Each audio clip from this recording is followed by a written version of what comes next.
Ce n'est peut-être pas votre sensibilité qui vous épuise, mais une culpabilité qui est devenue chronique. Aujourd'hui, on va parler d'un sujet qui touche pas mal de personnes hypersensibles, perfectionnistes, en quête de justesse et qui peuvent facilement s'enfoncer dans la culpabilité. Et surtout, on va comprendre comment se remettre en mouvement sans être écrasé par celle-ci.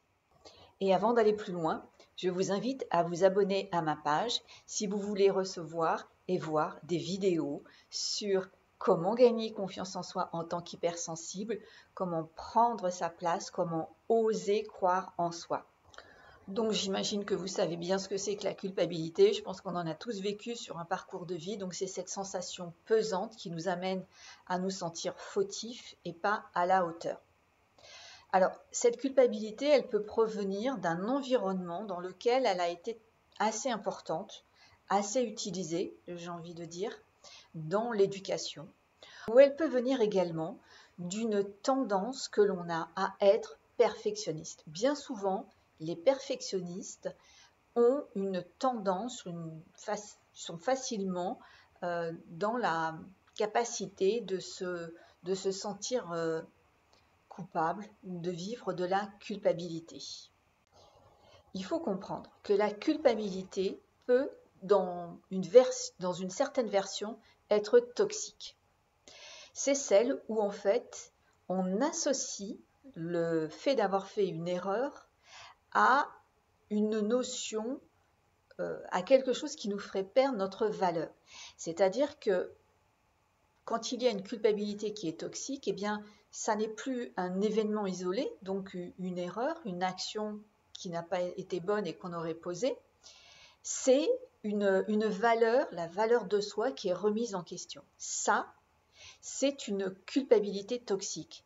Parce que effectivement, quand on va faire une erreur, la conclusion qu'on va avoir, c'est « je suis nul, je ne suis pas à la hauteur ». Alors que ça n'a rien à voir. C'est un événement isolé et ça, c'est vraiment important de le comprendre.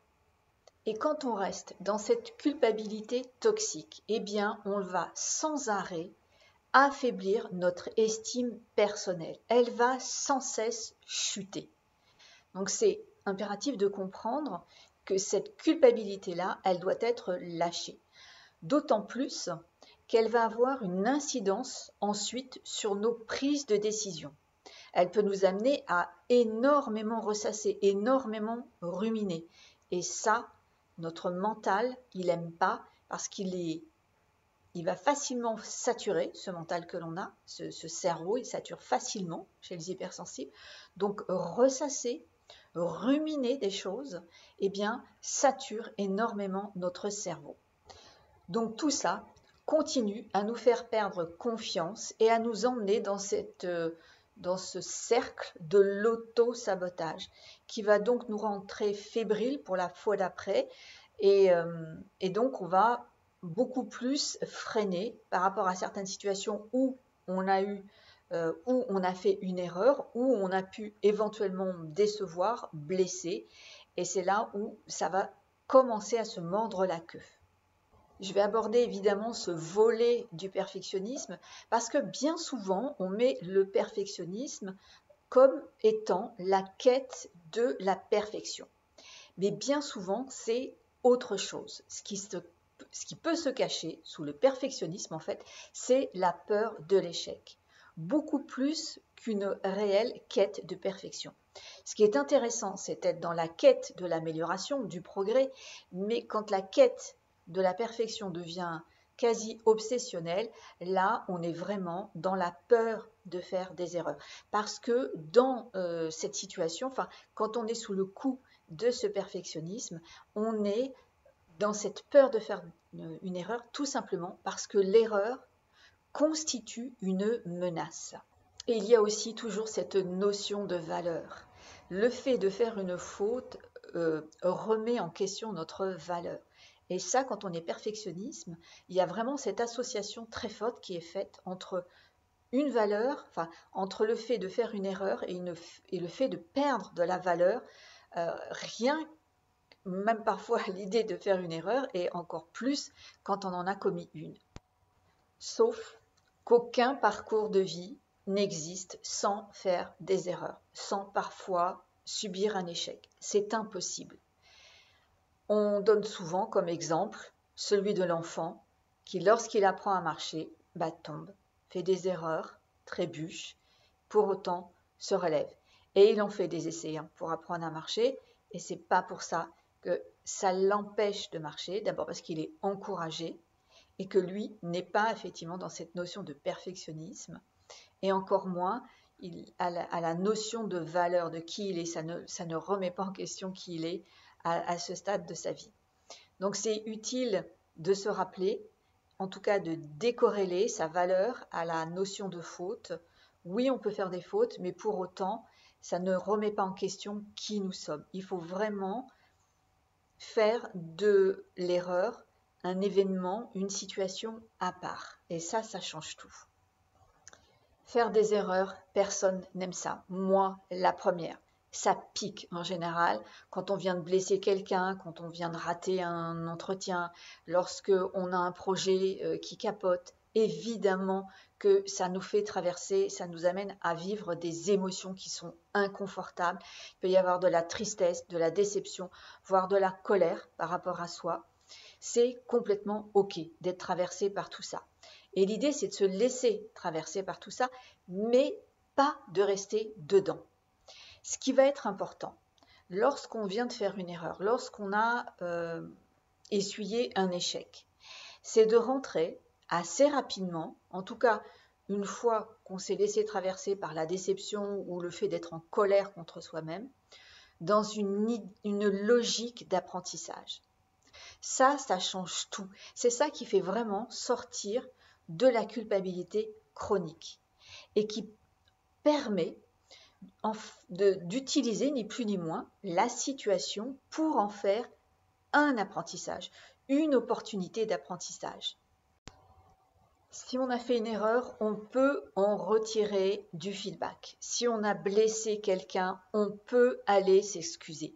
Il y a toujours des actions que l'on peut poser. Parfois, ça peut demander cette logique d'apprentissage, c'est-à-dire d'aller acquérir une ressource. Peut-être qu'on ne sait pas aller s'excuser, peut-être qu'on a encore un peu trop d'ego et qu'il y a un apprentissage à acquérir sur l'humilité. Mais plus on va dans cette notion de logique d'apprentissage, mieux on se relève, mieux on traverse cette période qui est désagréable, mais enfin ne va plus s'éterniser.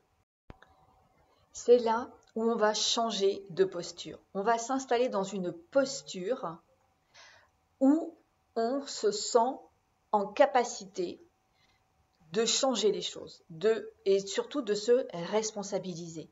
Et ça, c'est super important de changer de posture parce qu'on sort vraiment de la posture écrasante de cette culpabilité dont je parlais au début, de cette culpabilité toxique. Là, on a isolé l'événement, on comprend qu'on peut tout à fait réparer, changer les choses, faire évoluer la situation. Et là, on se responsabilise et encore une fois, on est dans une posture intérieure qui permet d'aller de l'avant. Ça permet d'apprendre sans se condamner et surtout, de sortir d'une position de victime qui, elle, va sans cesse faire chuter notre estime personnelle et notre confiance en nous. Il y a un autre volet que je veux également aborder, c'est la compassion, mais surtout l'autocompassion. Et c'est pas aller dans quelque chose qui serait une espèce de douceur un peu molle. C'est pas ça l'autocompassion. C'est s'autoriser à faire des erreurs, c'est se donner ce droit, c'est un droit, voilà. C'est humain de faire des erreurs, donc c'est s'autoriser à être dans cette situation-là, s'autoriser à faire des faux pas, parce que voilà, encore une fois, sur un parcours de vie, forcément que ça peut arriver. Ça ne fait pas de nous des personnes qui sont méchantes, mais des personnes qui sont maladroites. Donc à ce titre-là, on peut conserver cette autocompassion et se dire, maintenant, je vais faire le nécessaire. auprès de cette personne, en l'occurrence, pour revenir sur cet exemple, si on a blessé quelqu'un. Donc, on se responsabilise et on reste dans cette autocompassion. Et cette autocompassion, elle ne va pas faire chuter l'estime personnelle. En tout cas, quelque chose va réussir à se stabiliser. On aura été traversé par les émotions de déception, de colère. Ensuite, on ira sur une logique d'apprentissage et on va dans cette autocompassion pour avoir une douceur ferme envers soi-même. Voilà, c'est pour ne pas aller plus bas, pas aller dans des émotions qui nous flinguent en quelque sorte. Des émotions vraiment qui vont détruire notre estime personnelle. Cette autocompassion, elle est vraiment là pour se dire oui, ça m'a échappé, oui, j'ai fait une erreur, oui, j'ai raté quelque chose, et je peux réparer, et je peux améliorer, et je peux avancer. En conclusion, la culpabilité toxique, elle enferme. Donc sortez vite de la culpabilité toxique, n'associez pas votre erreur à votre valeur. C'est comme ça que vous allez vous libérer beaucoup plus rapidement de la culpabilité. L'erreur, c'est pas une fin en soi. Comprenez que c'est un début d'apprentissage. Faites de ces expériences une logique d'apprentissage. On n'a pas besoin d'être parfait pour être digne d'amour, digne de respect, digne de confiance. Personne n'est parfait. On fait tous des erreurs. Donc la prochaine fois que vous êtes sous le coup de la culpabilité, rappelez-vous qu'on fait tous des erreurs, que vous pouvez absolument réparer les choses. Laissez-vous traverser par l'inconfort que ça vous produit parce que c'est naturel de vivre, encore une fois, des émotions. Et lorsque vous êtes traversé par ces émotions, à la fin de celles-ci, allez dans cette logique d'apprentissage. C'est ainsi que vous allez construire avec vos erreurs et que vous pourrez sans cesse évoluer, améliorer et les choses et votre parcours de vie.